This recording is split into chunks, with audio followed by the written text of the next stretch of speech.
Welcome to my YouTube channel. Hello दोस्तों, आज हम जिस विषय को लेकर आया हूँ वो है जेफरी एप्स्टीन फाइल। हाँ दोस्तों, जेफरी एप्स्टीन कौन था? जेफरी एप्स्टीन एक अमेरिकन फाइनेंशियर था जो दुनिया के पावरफुल लोगों को साथ कनेक्शन के लिए जाना जाता था। उसका इंट्रोडक्शन, उसका बॉन्ड 20 जनवरी 1953 न्यूयॉर्क सिटी में हुआ। Profession investment manager. फाइनेंशियर का मतलब है जो दूसरों का पैसा stock market, bonds, real estate या दूसरे एसेट्स पे इन्वेस्ट करता है ताकि उनका वेल्थ बढ़ सके। इनका मेन गोल था रिस्क को मैनेज करना और रिटर्न्स को मैक्सिमाइज करना। वो अमीर और इन्फ्लुएंशियल लोगों का पैसा मैनेज करता था। डेट 10 अगस्त 2019 को न्यूयॉर्क के जेल में उसके डेथ हो गए। ऑफिशियल रिपोर्ट के मुताबिक इसे सुसाइड बताया, लेकिन इस केस को लेकर आज भी काफी कंट्रोवर्सी और सवाल उठते हैं। सेकेंड क्वेश्चन, हाँ दोस्तों, जेफरी एप्स्टीन फाइल्स क्या है? जेफरी एप्स्टीन फाइल्स उनको डॉक्यूमेंट्स, इन्वेस्टिगेशन रिकॉर्ड्स और लीगल पेपर्स को बोला जाता है जो जेफरी एप्स्टीन के केस से जुड़े हुई है। सिंपल वर्ड्स में बोला जाए तो ये फाइल्स में police investigation code, testimony, witness statement, flight logs, emails और उन लोगों के नाम शामिल होते हैं उसके कंटेंट में। हाँ दोस्तों, इन फाइल्स में क्या होता है? 1. Illegal victims statements. 2. कोर्ट के लीगल डॉक्यूमेंट। 3. एप्स्टीन के प्राइवेट जेट की फ्लाइट लॉग्स। 4. पावरफुल लोगों के नाम जिनसे उसका कनेक्शन था।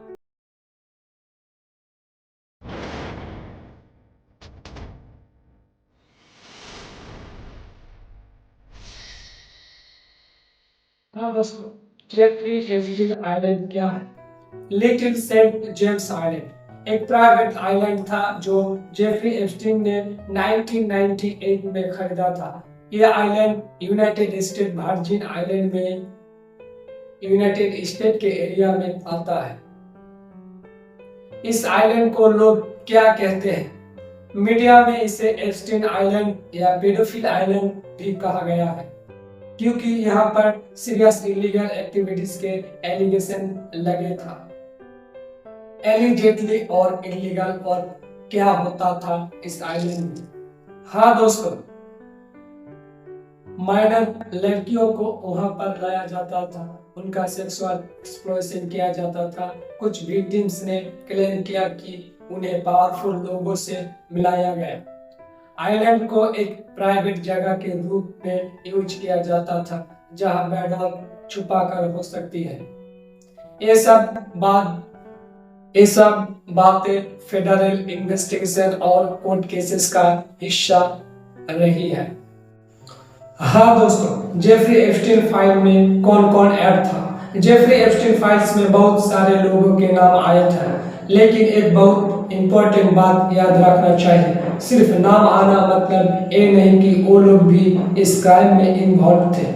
कई लोग social business, travel contact through list में आया। जेफरी एप्स्टीन के केस में जुड़े डॉक्यूमेंट्स में जिन प्रोमिनेंट लोगों के नाम मीडिया रिपोर्ट्स में डिस्कस हुए उनमें शामिल है Bill Clinton, Donald Trump, United State president, Prince Andrew, Stephen Hawking scientist और घिस्लिन मैक्सवेल।